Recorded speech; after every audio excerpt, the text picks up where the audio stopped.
Hello friends, आप सभी का हमारे इसी लर्निंग प्रोग्राम में बहुत बहुत स्वागत है। और हम लोग जो है क्या पढ़ रहे थे, मीन डेविएशन हम लोगों ने डिस्कस कर लिया था स्टैटिक्स में। और उसके पहले हम लोगों ने मीन मीडियन मोड, जो कि क्लास 10th की चीज़ें हैं, वो हम लोगों ने रिकॉल भी कर लिया हुआ है कि मीन मीडियन मोड कैसे फाइंड करते हैं। इसके बाद मीन डेविएशन जो निकाल लग जाता है वो समांतर माध्य यानी मीन के द्वारा कैसे निकालेंगे, और मीडियन यानी माध्यिका के द्वारा कैसे हम निकालेंगे, किस डाटा में कैसा काम करना है, ये सारी चीज़ हम लोगों ने वहाँ पे डिस्कस किया था। आज हम लोग जो पढ़ेंगे वो हम लोग पढ़ेंगे वेरिएंस यानी प्रसरण। और जो हमारा दूसरा टॉपिक है वो क्या है, वो हमारा है अ, मानक विचलन। ठीक है, प्रसरण और मानक विचलन, तो ये हमारा टॉपिक है। तो सबसे पहले हम बात करेंगे सांख्यिकी में, सांख्यिकी। ठीक है, इसमें हम लोग पढ़ रहे हैं प्रसरण, प्रसरण, और इंग्लिश में कहा गया इसको वेरिएंस, वेरिएंस। ठीक है, वेरिएंस पढ़ेंगे हम यहाँ पे कि कैसे कैसे किसी भी डाटा का, किसी प्रेक्षण का वेरिएंस होगा। वेरिएंस क्या है, इसके बारे में पहले हम बात करेंगे। उसके बाद हम बात करेंगे कि वेरिएंस को कैसे हम फाइंड आउट करते हैं, और मानक विचलन क्या है। ठीक है, स्टैंडर्ड डेविएशन जिसको कहा गया है वो क्या है, किस डाटा का मानक विचलन कैसे निकालना है, ये सारी चीज़। ठीक है, तो सबसे पहले हम प्रसरण की बात करें कि प्रसरण क्या है। ठीक है, प्रसरण, प्रसरण,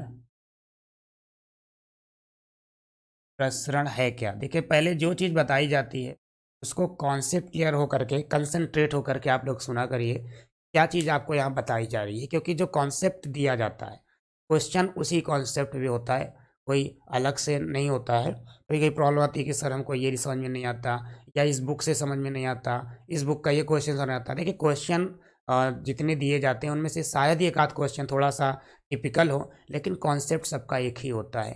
अगर आपने कॉन्सेप्ट क्लियर किया तो आपको प्रॉब्लम नहीं आएगी। तो कॉन्सेप्ट पे जरूर ध्यान दीजिए। ठीक है, अब हम यहाँ प्रसरण की बात करें तो देखिए, प्रसरण की जो डिफिनीशन है वो क्या है कि अगर हमें कुछ प्रेक्षण दिए जाएं और उन प्रेक्षणों का हम समांतर माध्य निकाल लें। क्या निकाल लें? समांतर माध्य। और उन्हीं प्रेक्षणों का जो समांतर माध्य आया हुआ है उस माध्य से विचलन निकाल लें। क्या निकाल लें? विचलन। तो जो विचलन आएगा उन विचलनों का जो समांतर माध्यम निकालेंगे वो हमारा क्या होगा? वो प्रसरण कहलाएगा। क्या कहलाएगा? वो प्रसरण कहलाएगा। तो प्रसरण की परिभाषा क्या बनी? इसी चीज को हम अगर परिभाषित करें तो हम क्या कहेंगे कि दिए गए प्रेक्षणों, ठीक है, दिए गए प्रेक्षणों के समांतर माध्य, हमने यही कहा ना कि अगर कुछ प्रेक्षण दिए जाए उनका समांतर माध्य लिया जाए, तो इस माध्य के सापेक्ष, सापेक्ष माध्य के सापेक्ष एक्स के, एक्स के मानों के, मानों के सभी विचलन, सभी विचलनों के वर्गों का, वर्गों का समांतर माध्य, समांतर माध्य, माध्य एक्स का प्रसरण, प्रसरण, प्रसरण कहलाता है। ठीक है, इसे हम सिग्मा स्क्वायर, इसे सिग्मा स्क्वायर, या चूंकि एक्स की बात हमने यहाँ की है तो हम इसको लिख सकते हैं वेरिएंस ऑफ एक्स। हमने वी ए आर लिख दिया है। वी ए आर जो है वेरिएंस को शो कर रहा है। वेरिएंस ऑफ एक्स से प्रदर्शित करते हैं, प्रदर्शित करते हैं। ठीक है, तो यहाँ पे हमने अपनी परिभाषा को लिख दिया है। अब और इसी को थोड़ा सा हम अपने थोड़ा सा ये दिखाना चाहेंगे कि कैसे इसको हम प्रदर्शित कर रहे हैं, वो सारी चीज़ें। अगर हम ये मान लें कि इसके कुछ प्रेक्षण जो हैं, यदि x1 x2 x3 जो है हमारे क्या हैं, ये कुछ प्रेक्षण हैं। क्या है ये? प्रेक्षण है। इन प्रेक्षणों का समांतर माध्य हम मान ले रहे हैं कि वो x बार है। यदि x1 x2 xn के प्रेक्षणों का समांतर माध्य कितना है? x बार है। तो हमारी बात है क्या? तो जो प्रसरण आ रही है हमारी, प्रसरण यानी वेरिएंस, वो कितना है? तो डिफिनीशन ये कहती है कि जो भी इस माध्य के द्वारा विचलन निकाला जाएगा, उस विचलन के समेशन यानी जोड़ x माइनस एक्स बार, ठीक है, डिवाइड बाई n, इसका स्क्वायर, सॉरी इसके स्क्वायर का समांतर माध्य। ये कहा था हमने कि जो भी उसका स्क्वायर आएगा उसका क्या लेना है? पूरा का पूरा समांतर माध्य निकालना है, तो वो हमारा प्रसरण बनेगा। ठीक है, यही चीज़ लिखी गई थी। इसको हम ऐसे भी लिख सकते हैं 1/n x minus x bar square upon n। कहीं कहीं पे ऐसे लिखा भी मिलता है, या ऐसे भी लिखा मिलेगा आपको कि summation of i is equal to 1 to n x i minus x bar square upon n। ऐसे भी आपको लिखा मिलेगा आई के फॉर्म में भी, और सिंपल फॉर्म में आप वैसे भी लिख सकते हो, कोई दिक्कत नहीं है। पहले हम डिफिनीशन पे आते हैं, इसको और क्लियर करते हैं, तब फिर आगे वहाँ पे पहुँचेंगे। क्या लिखा है? दिए गए प्रेक्षणों के समांतर माध्य के सापेक्ष, यानी कहने का मतलब ये है कि सबसे पहला काम, जैसे यहाँ पर हमने एक प्रेक्षण लिया x1 x2 x3 xn, इन प्रेक्षणों का हम पहले क्या निकालेंगे? समांतर माध्य निकाल लेंगे। क्या निकाल लेंगे? समांतर माध्य। समांतर माध्य जैसा डाटा होगा उसके हिसाब से हम समांतर माध्य निकालेंगे। अगर बहुत कठिन डाटा है तो हम उसमें अपना वो अवर्गीकृत आंकड़ा है तो हम अवर्गीकृत आंकड़े का फार्मूला लगाते हैं, और अगर वर्गीकृत है तो वर्गीकृत आंकड़े का लगाते हैं। अपनी आवश्यकता अनुसार जैसा भी है हम समांतर माध्य वहाँ से निकाल लेते हैं। इसके बाद इन्होंने कहा कि समांतर माध्य के सापेक्ष x के मानों के सभी विचलन, ठीक है, विचलन के बारे में हम लोगों ने समांतर माध्य में भी डिस्कस किया था। जब विचलन विधि पढ़ी थी, उसके बाद माध्य विचलन पढ़ा, तो वहाँ पर भी हमने विचलन का डिस्कशन किया था कि जो x का मान था वहाँ से, उस x के मान से ही सारे विचलन हम ही निकालते थे। ठीक है, सारे विचलन कहाँ से निकालते थे? x के मान से। तो जो हमने यहाँ लिख रखा है कि x माइनस एक्स बार, तो ये हमारा क्या है? विचलन है। और जितने विचलन हमको मिलेंगे उन सभी का अगर हम जोड़ लें तो वहाँ से हमको क्या मिलता है? समेशन। लेकिन यहाँ पे हमने लिखा क्या है? x माइनस एक्स बार का स्क्वायर, और आगे परिभाषा क्या कह रही कि विचलनों के वर्गों का समांतर माध्य। तो ये विचलनों का वर्ग कितना होगा? x माइनस एक्स बार का स्क्वायर। समांतर माध्य कह रहे हैं।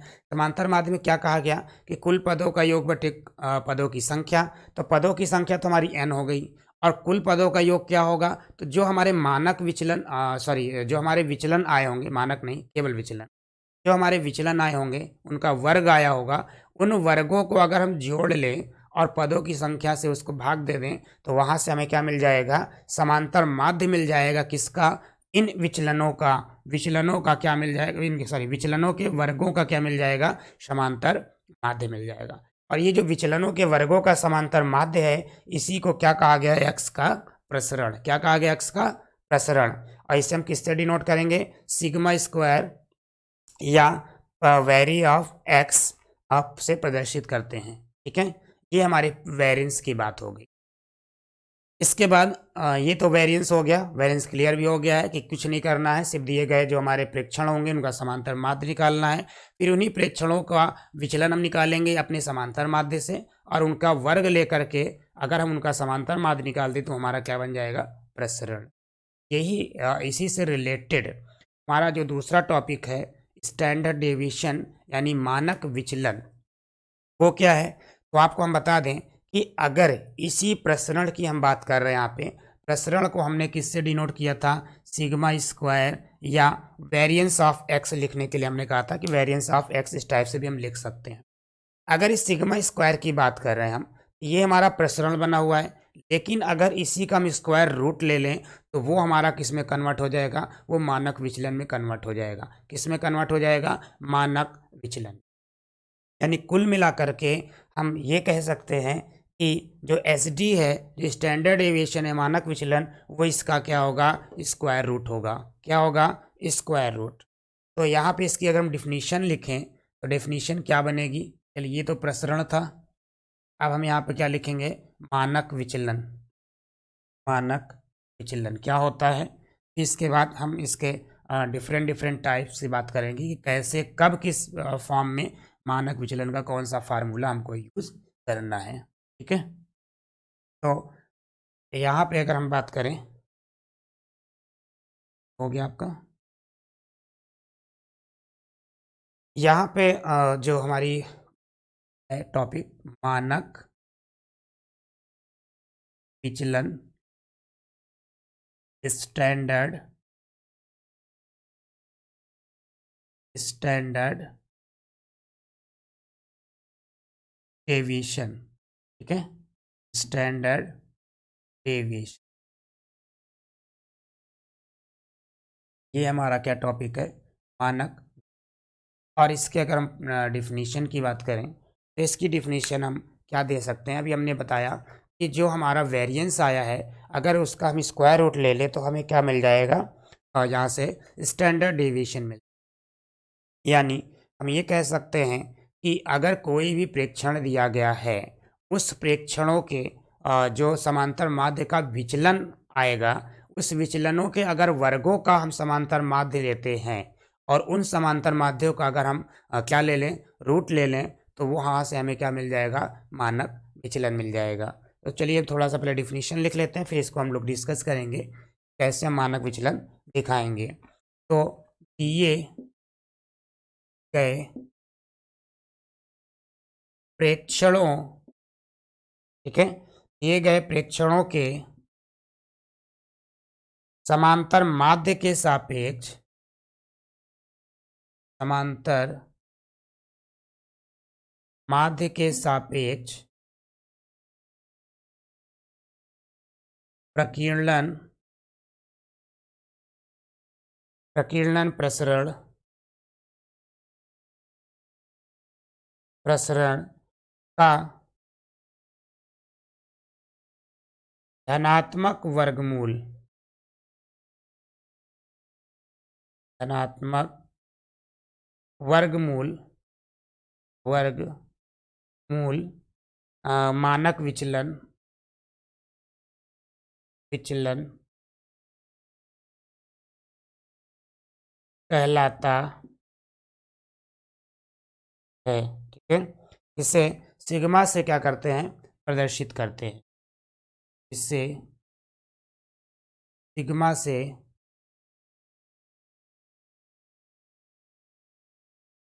प्रदर्शित करते हैं।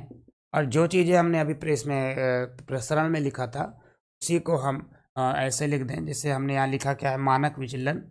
मानक विचलन को शॉर्ट में हम लोग कह सकते हैं S D, standard deviation, S D.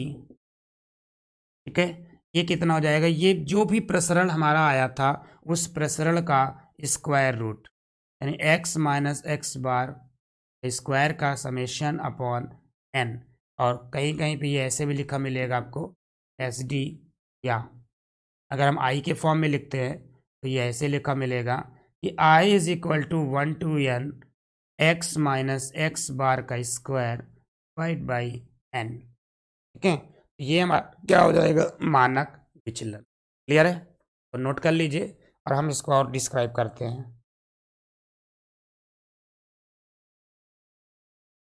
ठीक है, तो ये था हमारा मानक विचलन। इसमें क्या लिखा है कि दिए गए प्रेक्षणों के समांतर माध्य के सापेक्ष प्रकीर्णन प्रसरण, प्रकीर्णन प्रसरण की बात हम लोगों ने पहले कर ली है कि वो क्या होता है, और उसी प्रसरण का इन्होंने क्या कहा है, का धनात्मक वर्गमूल मानक विचलन कहलाता है।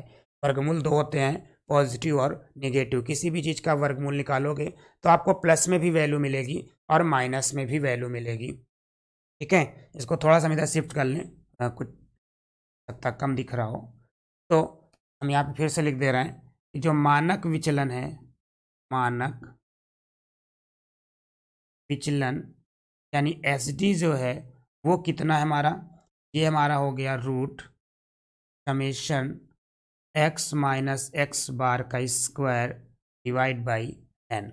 और हमने कहा कि कहीं कहीं पर ये ऐसे लिखा मिलेगा आपको, S D is equal to summation of i is equal to 1 to n x i minus x bar का स्क्वायर डिवाइड बाई एन, ये लिखा आपको। ठीक है, तो यही हमारा क्या है, जो प्रसरण था वो सिग्मा स्क्वायर था, और उसी प्रसरण का धनात्मक वर्गमूल हमारा क्या आ गया, क्या आ गया, मानक विचलन यानी एस डी। और इसको हमने किससे डिनोट किया हुआ है, सिग्मा से। इससे डिनोट किया है सिग्मा से। ये सिग्मा हमारा जो बना हुआ है, समेशन वाला नहीं, ये वाला सिग्मा जो बना हुआ है, इसके द्वारा हम इसको डिनोट करते हैं। ठीक है, ये क्लियर है। चलिए, इसके बाद हम लोग जो बात करेंगे कि किस टाइप के फंक्शन में कैसे कैसे हमें जो है फार्मूले का यूज़ करना है, वो हम यहाँ पे अब डाटाओं की बात करेंगे। किस डाटा में कौन सा फार्मूला यूज़ करना है और कैसे यूज करना है। ठीक है, तो पहले हम इनके फार्मूले लिखेंगे कि हर एक डाटा का फार्मूला, कौन से डाटा में कौन सा फार्मूला यूज़ करोगे आप। उसके बाद हम इनके क्वेश्चंस का डिस्कशन करेंगे कि क्वेश्चंस का यूज कैसे करना है। क्लियर हो गया, ये नोट हो गया। चलिए आगे आइए, एक मिनट आ रहे हैं। यहाँ पर डाटाओं की बात करेंगे अब कि किस डाटा में कैसा आपको जो है फार्मूला लगाना है। मेन मुद्दा जो होता है वो समांतर माध्य का होता है कि समांतर माध्य हमारे बनाए गए हैं उसके हिसाब से। जैसे पहला क्या है, मानक विचलन की गणना। अगर सामान्य वितरण का मानक विचलन, सामान्य वितरण का मानक विचलन, तो सामान्य वितरण के अगर हम मानक विचलन की बात करें तो ये क्या हो जाएगा, ये हमारा जो हो जाएगा वो sigma is equal to root of, ठीक है, रूट ऑफ समेशन, हम चलिए आई के फॉर्म में ही लिख दे रहे हैं यहाँ पर, x i minus x to the power 2 और डिवाइड बाई एन। ठीक है, अब यहाँ पर ये एक्स बार है। एक्स बार क्या है आपका, तो वो एक्स बार आपका क्या है, समांतर माध्य है। एक्स बार क्या है, समांतर माध्य। ठीक है, और जो हमने एक्स आई लिखा, एक्स आई का मतलब एक्स के जितने भी पद हैं, x one x two x three x four, जितने भी पद हैं वो पूरे एक्स आई में आएंगे। ठीक है, कंफ्यूज मत होइएगा, क्योंकि कभी कभी कहीं कहीं पे आप आई यूज़ नहीं करते हो, i is equal to 1 to n लिखा नहीं मिलेगा, एक्स आई भी लिखा नहीं मिलेगा, सिंपल लिखा मिलेगा summation x minus x bar का स्क्वायर अपॉन एन। तो कन्फ्यूज़ होने की ज़रूरत नहीं है। एन क्या है, तो एन आपकी पदों की संख्या है। एन क्या है, पदों की संख्या, कि कितने पद आपको दिए गए हैं। पद या प्रेक्षण भी हम कह सकते हैं कि कितने प्रेक्षण आपको यहाँ पर दिए गए हैं। ठीक है, अब सामान्य वितरण लिखा हुआ है, तो सामान्य वितरण का सेंस जैसे अभी हमने लिखा था यहाँ पे x1 x2 x3 x4, ये हमारे सामान्य वितरण हैं और इन्हें हम अवर्गीकृत आंकड़ा भी कहते हैं। ठीक है, दोनों हम कहते हैं, अवर्गीकृत आंकड़ा भी कह सकते हैं और सामान्य वितरण भी यहाँ से हम इसे कह सकते हैं। तो जब कभी भी सामान्य वितरण होगा तो उसका मानक विचलन हम इसी फार्मूले से निकालेंगे। ठीक है, कभी कभी दिमाग में रहता है कहाँ पे कौन सा फार्मूला लगाएं, कन्फ्यूज़न रहता है, तो कन्फ्यूज़न ना पालिए, डाटा के हिसाब से आप फार्मूले यूज़ कर सकते हो कि कैसा डाटा हमारे पास मौजूद है। तो ये पहला है। ठीक है, फिर नेक्स्ट क्या है कि अच्छा, इसी में पहले हम एक और बात कर ले रहे हैं कि अगर इसको हम जो हमारा उसमें समांतर माध्य में दूसरा विधि था डी वाला, हमने विचलन विधि लिखा था, अगर उस विचलन विधि का यूज़ करना हो, विचलन विधि यानी डेविएशन मेथड का,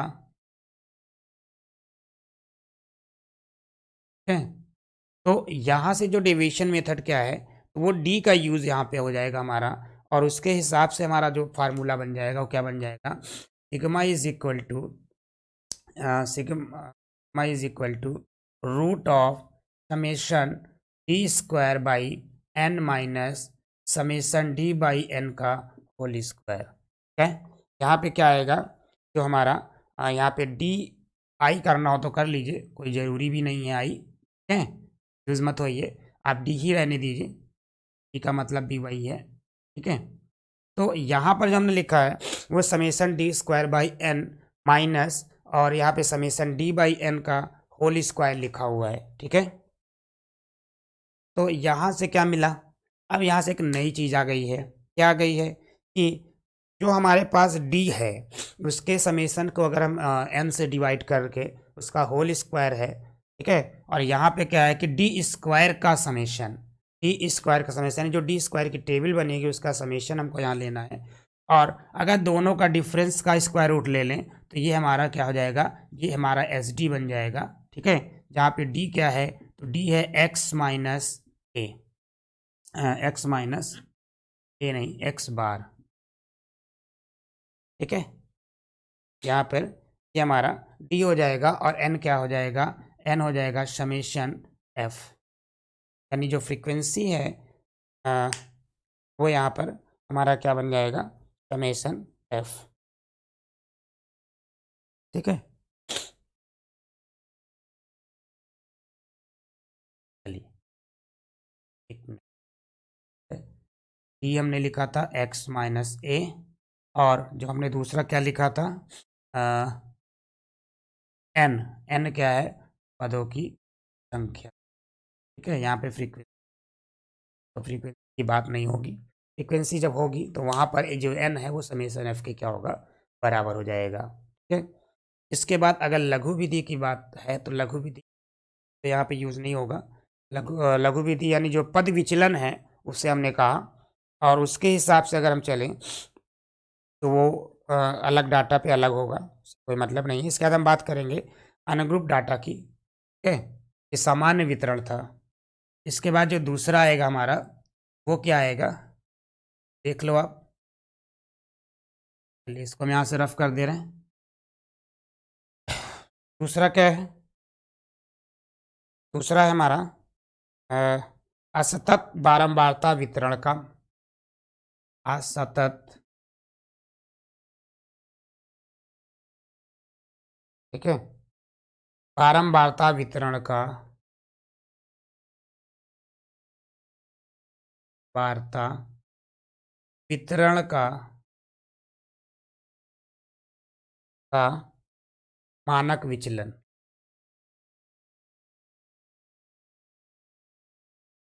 यहाँ पर क्या करना है हमको, ठीक है, तो यहाँ पर जो हम बात करेंगे मानक विचलन की, तो यहाँ पे सबसे पहला जो हमारा आएगा क्या आएगा, चलिए यहाँ पे बात करते हैं असतत बारंबारता वितरण का मानक विचलन। तो यहाँ पर जो हमारा बनेगा तो इस पे क्या होगा, और जो दूसरा इसका सामान्य वितरण जो हमने लिख लिया है, सामान्य वितरण का तो हम लोगों ने डिस्कस कर ही लिया है, सामान्य वितरण में क्या है। और उसके बाद हम बात करेंगे यहाँ पे कि जो हमारा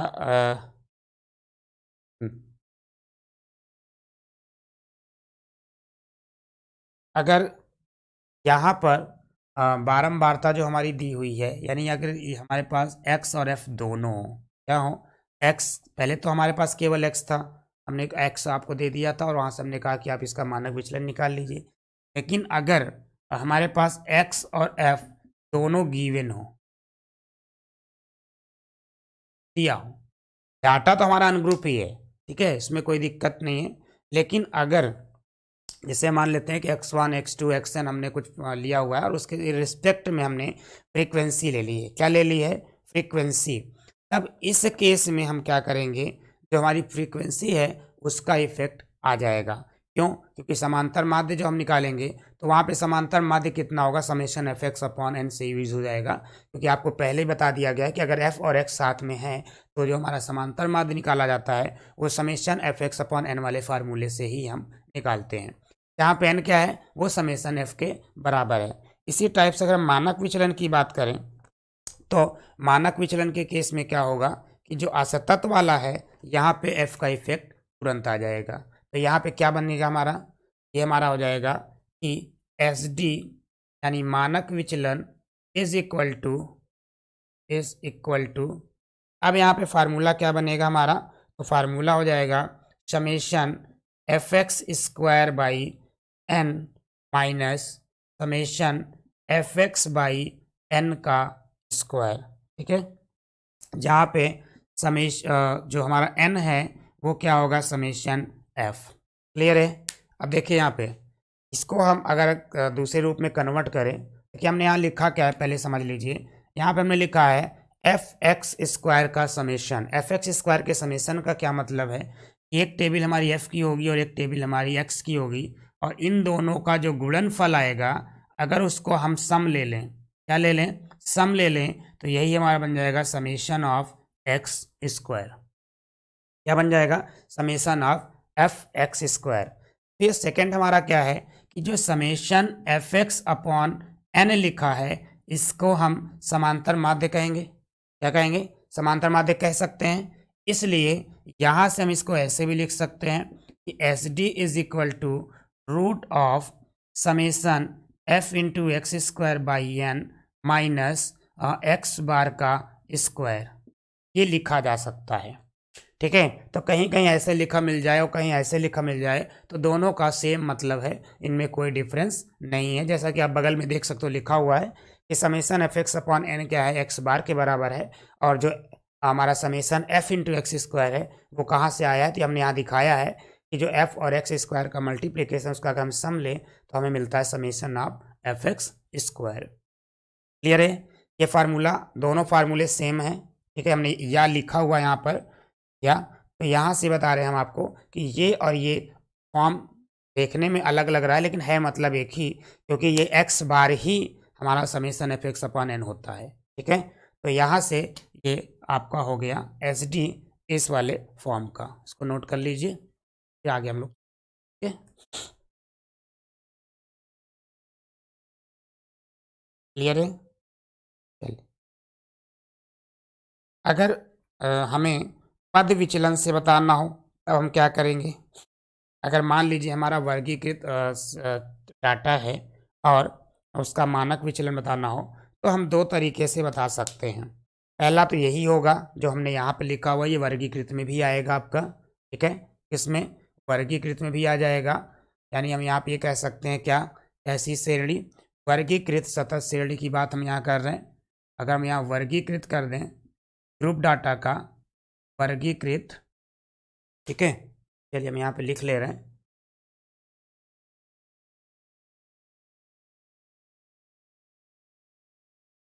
वर्गीकृत सतत बारंबारता वितरण। इसका मतलब क्या है कि यहाँ पर भी एक्स और एफ दिया होगा, और वर्गीकृत सतत बारंबारता वितरण के मानक विचलन की अगर हम बात करें तो यहाँ पे एक्स एफ तो दिया ही होगा, इसके साथ ही चूंकि वर्गीकृत आंकड़ा है तो आपका सी आई भी यहाँ पर क्या होगा, वो गिवन होगा। सी आई जो कि क्लास इंटरवल है आपका, ठीक है, क्या है, क्लास इंटरवल है, यानी इसमें आपको एक रेंज ही दिया जाता है कि आप इतने से इतने के बीच में एक इंटरवल में फिक्स रहेंगे, इतने से इतने इंटरवल के बीच में ये वैल्यू है, इतने से इतने इंटरवल के बीच में ये वैल्यू है, वो बारंबारता के लिए बनाई जाती है। तो यहाँ पर आपका एक्स होगा, एफ होगा, सी आई होगा, इनमें से कोई दो ही आपको मिलेगा, या तो एफ सी आई मिल जाए या तो आपको एक्स और एफ मिल जाए। ठीक है, लेकिन दोनों केसेस में आपको फार्मूला यही लगाना है जो यहाँ पर लिखा हुआ है। ठीक है, तो वर्गीकृत सतत बारंबारता वितरण के लिए भी आप यही फार्मूला यूज कर सकते हो, इसमें कोई दिक्कत नहीं है। ठीक है, तो आप इस डाटा के लिए भी आप ये यूज़ कर सकते हो। जैसा कि आपने पीछे डिस्कशन भी किया कि वर्गीकृत आंकड़े क्या होते हैं, जैसे हमने 0 से 10 लिखा, 10 से 20 लिखा, 20 से 30 लिखा, तो ये सारा का सारा जो डाटा बना हुआ है यही हमारा सी आई होता है, वर्गीकृत आंकड़ा होता है। क्या होता है, वर्गीकृत आंकड़ा। तो इसके लिए भी हम यही फार्मूला यूज़ करेंगे। ठीक है, सारा जो भी खेल है वो समांतर माध्य का खेल है, क्योंकि उसके इफेक्ट की वजह से हमारा ये फार्मूला दो तीन रूपों में दिख रहा है, लेकिन सबका मतलब घूम फिर कर दिख ही आने वाला है। ठीक है, अब जो मेन आपको यहाँ पे हम पढ़ाने जा रहे हैं वो क्या है, वो हमारा क्या है, इसी डाटा का लघुत्तर विधि है, या पद विचलन विधि भी उसे कहते हैं, लघुत्तर विधि या पद विचलन विधि। ठीक है, कहीं कहीं पे डी वाले को लघु विधि लिख दिया गया है, जबकि वो विचलन विधि है। और जो हमारा पद विचलन है, ये हमारा एक्चुअल में शॉर्टकट मेथड है। ठीक है, ये हमारा क्या एक्चुअल में शॉर्टकट मेथड यही हमारा है, और इसको हम पद विचलन विधि भी कहते हैं। क्या कहते हैं? पद विचलन विधि। पद विचलन विधि, step deviation, step deviation method,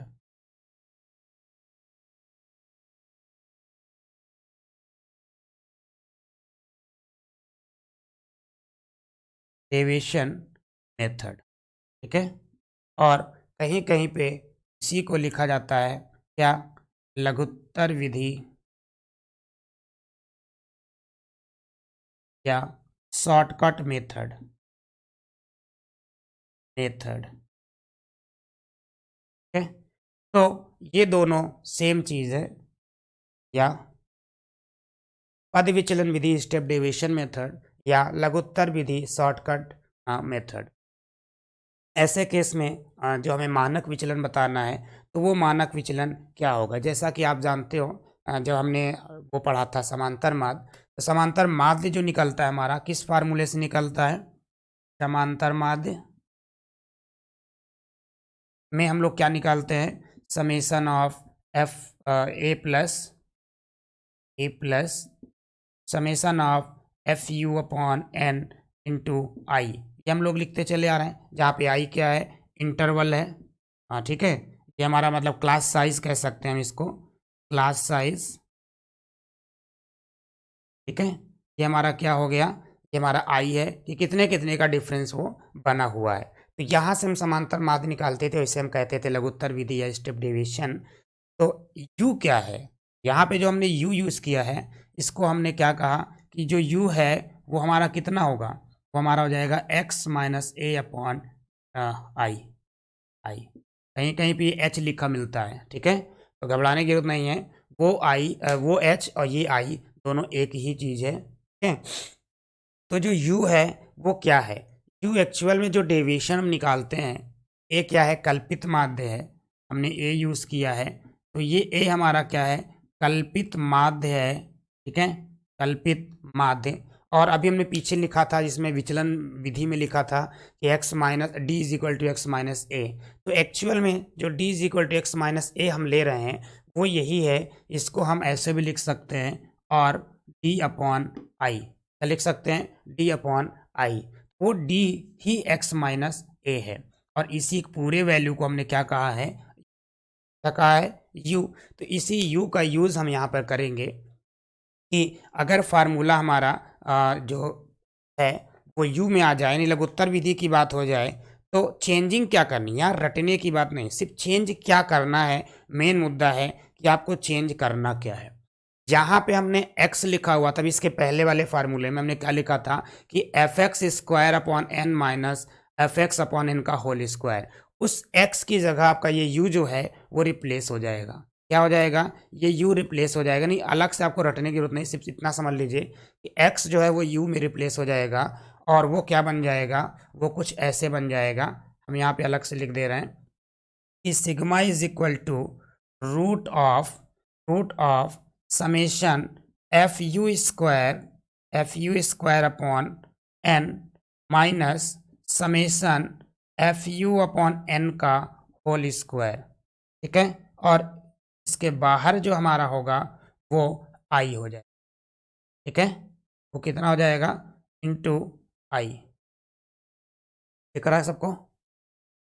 ठीक है, तो यहाँ ध्यान से देख लीजिए। तो हमने लिखा है summation f u square upon n minus f u upon n का होल स्क्वायर, और माइनस सॉरी बाद में लिखा हमने बाहर आई लिखा हुआ है, तो वो आई जो है वो रूट से बाहर है। ठीक है, अब यहाँ पे आप ध्यान दो, तो हमने इसके पहले जो फार्मूला लिखा था उसमें एक्स लिखा हुआ था। क्या लिखा हुआ था? एक्स। जहाँ पे एन क्या है? एन हमारा समेशन एफ है। एन क्या है? समेशन एफ है। ठीक है, एन क्या है? समेशन एफ है।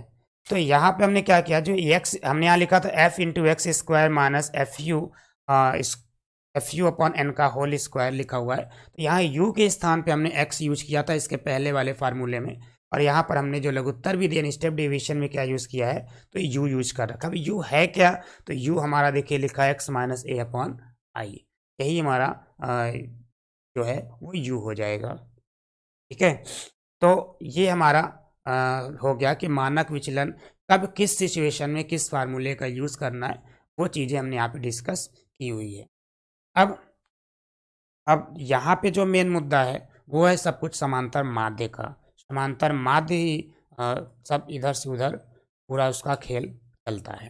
ठीक है, तो इसको आप नोट कर लीजिए, फिर हम लोग आगे चलते हैं, एग्जाम्पल से समझेंगे कि कैसे कैसे मानक विचलन को हमें फाइंड करना है। ठीक है, एग्जाम्पल की मदद से नोट कर लीजिए।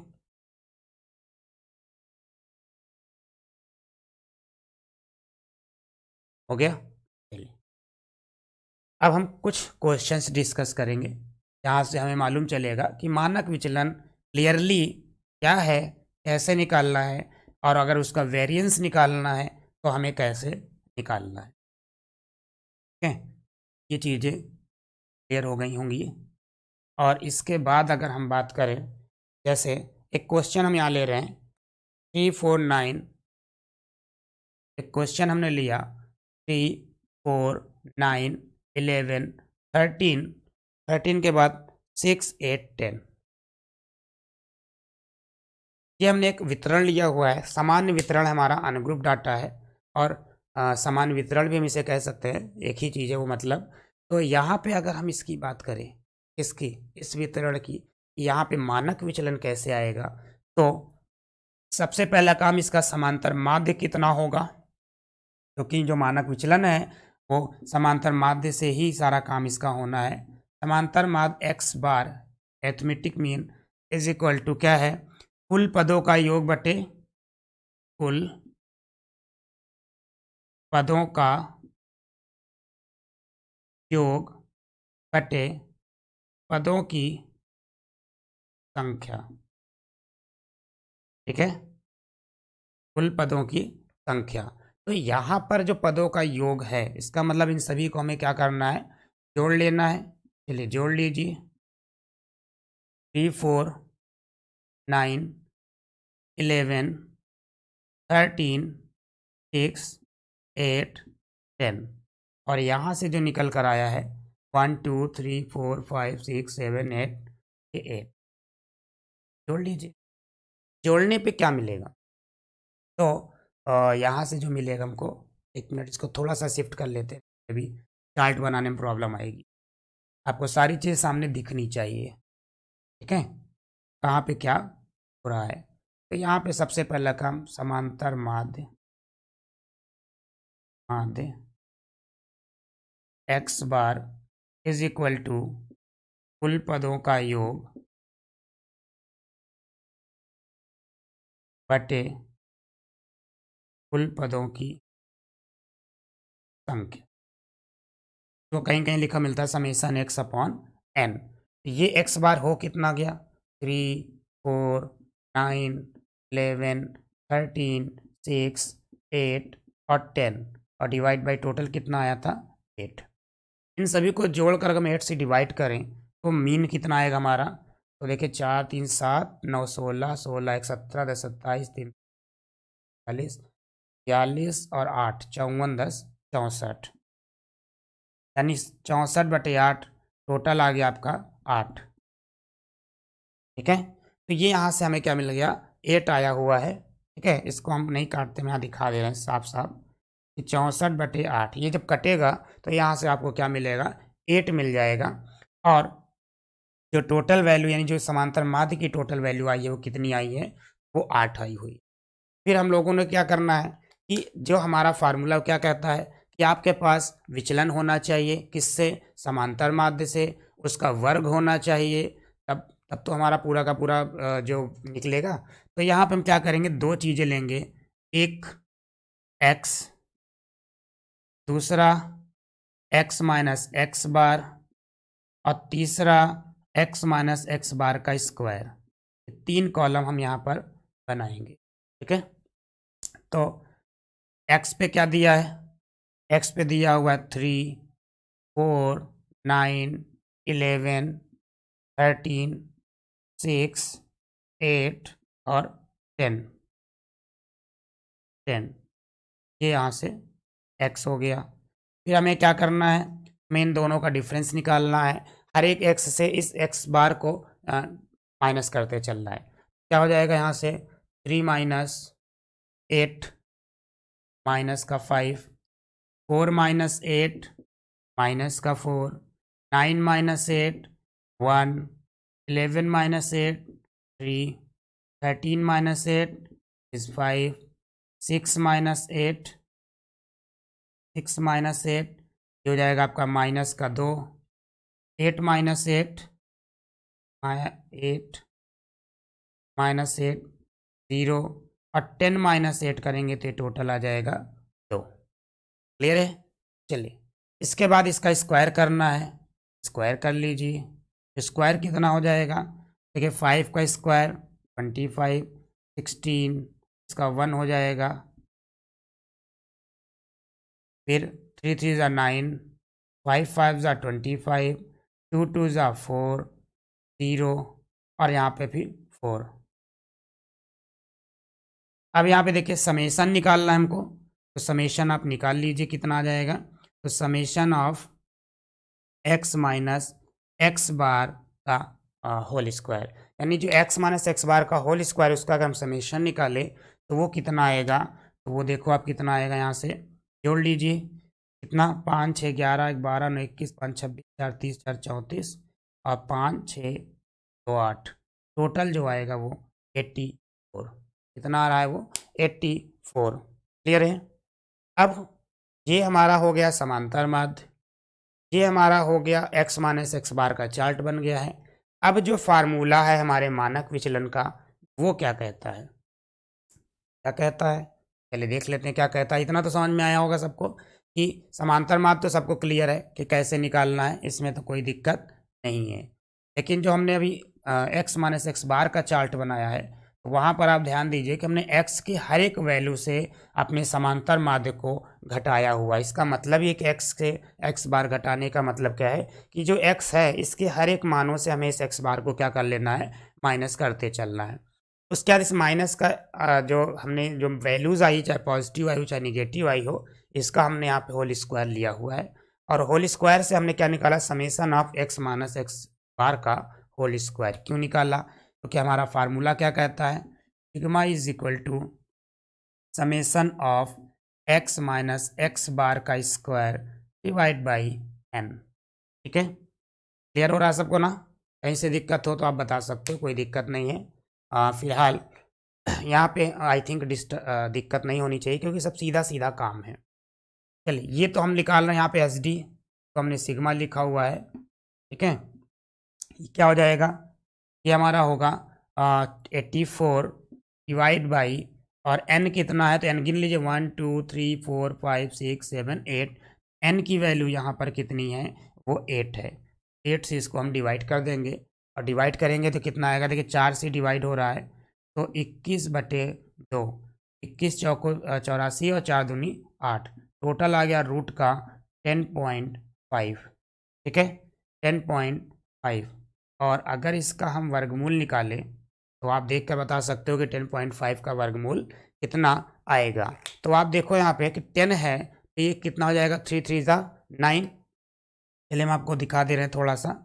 यहाँ पे हमने 10.5 लिया हुआ है, यहाँ पेयरिंग होगी तो 3 3 ज़ा 9, ये डिवीज़न मेथड आपने सीखा होगा, 0.6 हो गया।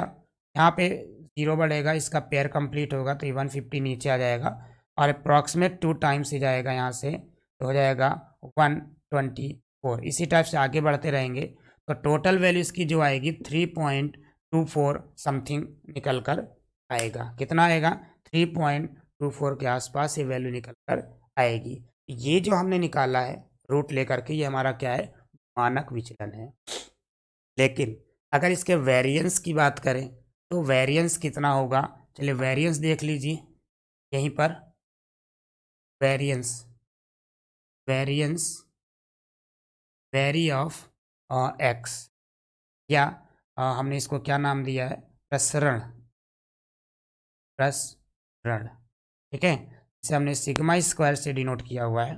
ये कितना हो जाएगा? अब देखिए यहाँ पे हमने जो निकाला है ये हमारा सिग्मा आया है। क्या आया है? सिग्मा।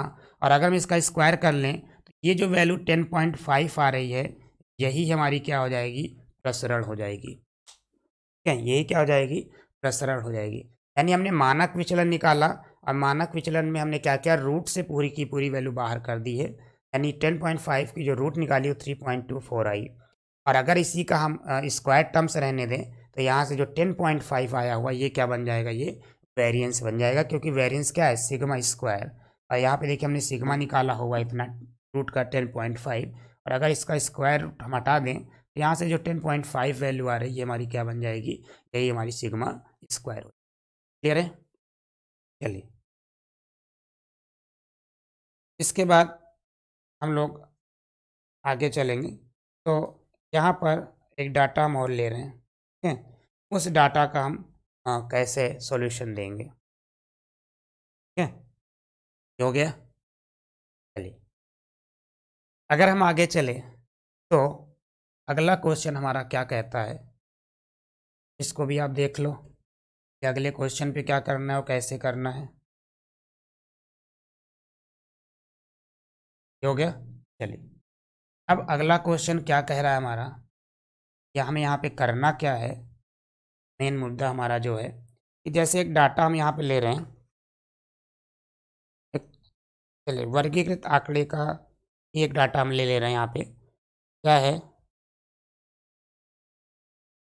डाटा है, वर्ग दिया हुआ है, वर्ग,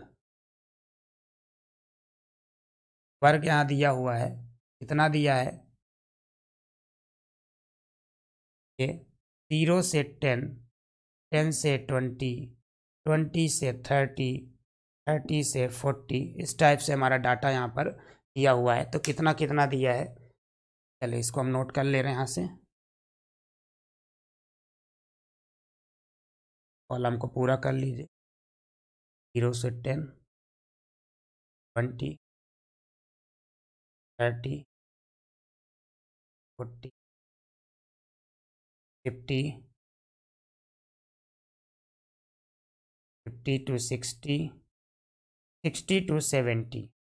ये डाटा हमारा 70 तक दिया हुआ है इन्होंने।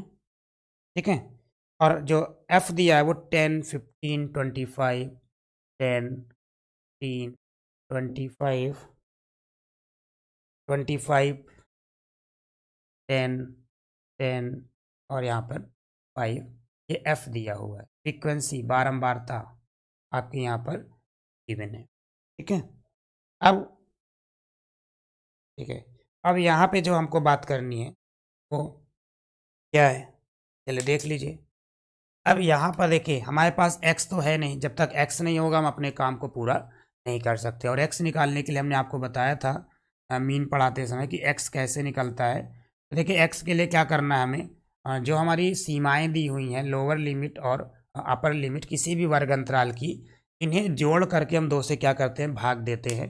इन दोनों इंटरवल को, लोअर और अपर दोनों को हम जोड़ करके क्या करते हैं? दो से भाग दे देते हैं। जैसे यहाँ पे 0 से 10 है, 10 से 20 है, को जोड़ जोड़ के दो से भाग देंगे तो यहाँ पे हमारी जो x है वो निकल कर आएगी, क्योंकि इसे हम क्या कहते हैं? मध्य बिंदु भी एक प्रकार से हम कह सकते हैं। ठीक है, तो 0 + 10 कितना हुआ? 10 हुआ। 10 का डिवाइड करेंगे तो 5। फिर 20 और 10 को अगर प्लस करते हैं तो कितना आता है? 30, और 30 को डिवाइड करेंगे तो आएगा 15। इसी टाइप से 10 10 के डिफरेंस पे चलेगा। तो यहाँ से देखिए हो गया आपका 25, 35, 45, 55, और ये हो गया आपका 65। एक्स आ गया। ठीक है, इसके बाद जो हमें चाहिए वो क्या चाहिए? F x. हम सब एक ही कॉलम पे, एक ही चार्ट पे सारा बना ले रहे हैं। ठीक है, आपको बार बार बनाने की ज़रूरत ना हो।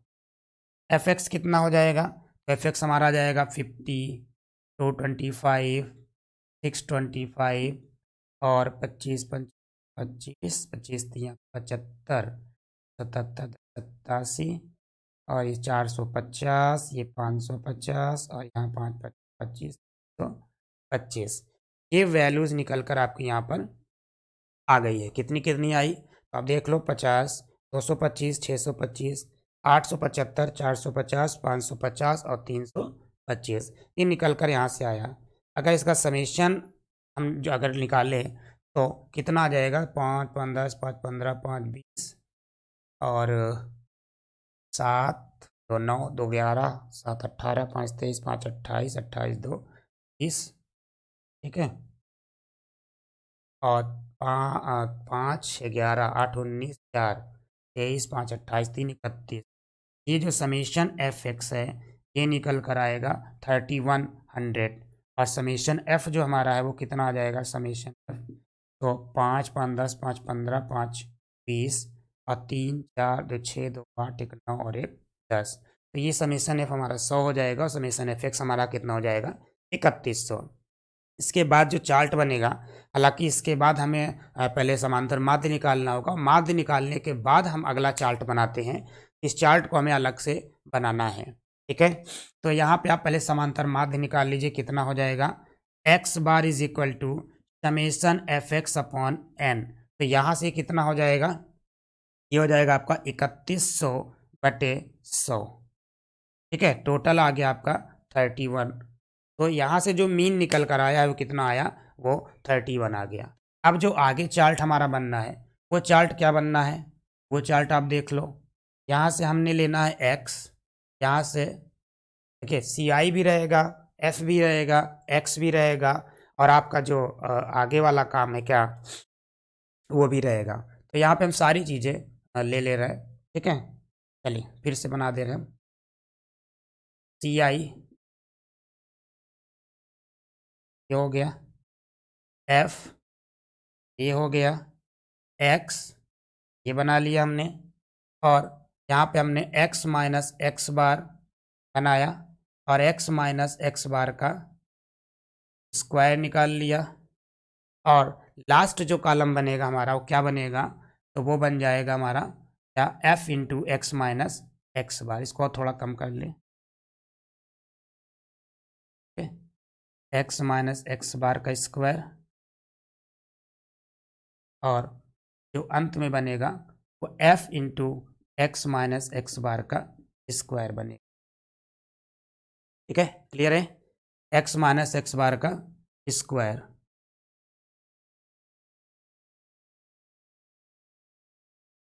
दिख रहा है सबको ये, ठीक है। अब यहाँ से देखिए ये तो दिया हुआ है 0 से 10 10 से 20 30 30 40 40 टू 50 और 50 टू 60 एंड 60 70, ये गिवन है, ठीक। इसके बाद यहाँ पे जो एफ दिया है 10 15 25 25 10 10 5, ये भी गिवन है।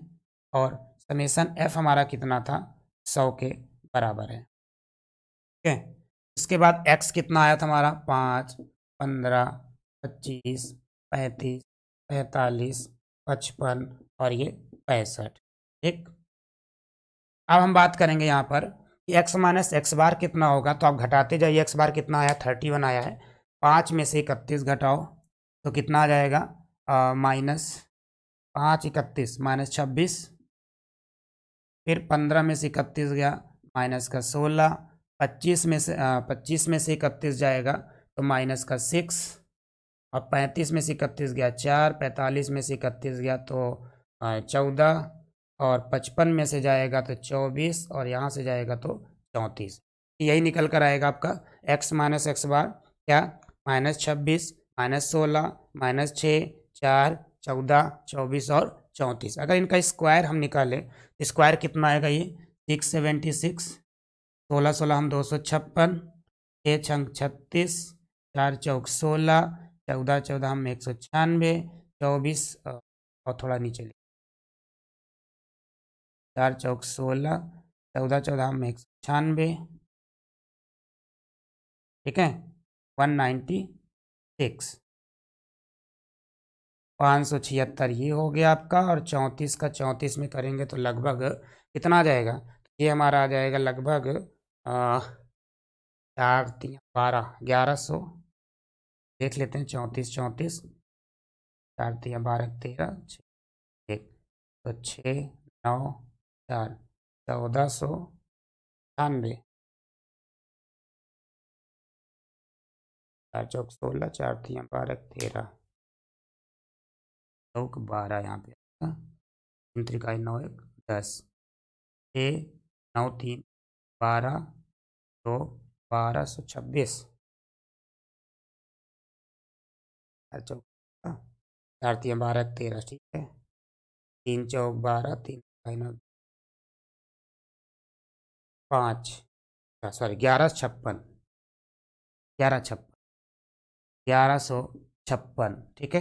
अब हमें क्या चाहिए एफ से मल्टीप्लाई करना है, एफ से मल्टीप्लाई कर लीजिए और इन दोनों का जो मल्टीप्लिकेशन निकल कर आएगा वो कितना कितना आ जाएगा, तो इसका आ जाएगा 6760 और 5 30 15 दुनाई 30 ठीक है। तो 30 के हिसाब से कितना निकल कर आ जाएगा, इसका जो आएगा वो आ जाएगा 3840 ठीक है 36 का, और अगर हम 25 का मल्टीप्लाई करें तो 900 इसका आ जाएगा, 400 इसका आ जाएगा, और इसके बाद वाले का 1960 5760 है, और 1156 को 5 से करेंगे तो लगभग 5780 के आसपास जाएगा। क्लियर है। देखिए 25 तियाँ 75 लगभग 90 के आसपास जाएगा। 25 और 16 85 और 32 840 हो गया, और ये हो गया आपका 196 और गुड़े 10 1960 576 गुड़े 10 5760 और 5 11 25 55 लगभग 5780 के आसपास ये जाएगा। इसको अगर हम जोड़ लें तो जोड़ने के बाद हमको क्या मिलेगा, चलिए हम जोड़ ले रहे हैं यहाँ पे summation f of x minus x bar का स्क्वायर, ये कितना निकल कर आ जाएगा, यहाँ से दिख रहा है नहीं, इसको थोड़ा और शिफ्ट कर लीजिए, एक्स माइनस एक्स बार का स्क्वायर ये हो जाएगा हमारा लगभग 5 6 3 9 10 5 15 5 20 और 16 6 22 8 30 जाएगा, और 0 7 3 10 8 18 9 27 4 31 9 40 7 47 7 54 तो 54 नहीं 5 6 11 3 18 18 19 5 5 इसका ही मिस्टेक तो नहीं 29 400 कुछ गड़बड़ लग रहा है, कैरी गड़बड़ हो गया है। 25 54 आया था ना, 25 ये आ गया 25 400 ठीक है। और फार्मूला क्या था हमारा, फार्मूला क्या लिखा था, फार्मूला क्या होगा यहाँ पर, तो फार्मूला हो जाएगा हमारा sigma is equal to summation f into x minus x bar का स्क्वायर डिवाइड बाई एन ठीक है, ये लगाएंगे और यहाँ से हमारी जो टोटल वैल्यू आ गई कितनी कि 25 400 और बट्टे एन कितना आया है 100, तो यहाँ से कितना आ जाएगा, 0 से 0 कटेगा 0 0, तो रूट ऑफ 254 हमको यहाँ पर वैल्यू मिलेगी। और 254 का हमको क्या निकालना है, वर्गमूल निकालना है।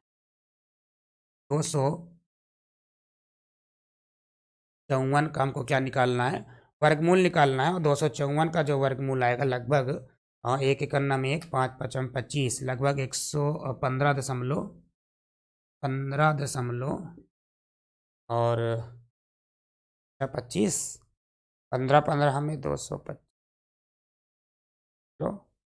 और लगभग 9 टाइम्स 15.94 इतना निकल कर यहाँ पर आएगा ठीक है। तो ये आपका हो गया कि मानक विचलन कैसे कैसे हमको यहाँ पर निकालना है। आगे हम लोग इसकी चर्चा करते रहेंगे, आज के लिए हम लोग इतना ही रखते हैं ठीक है।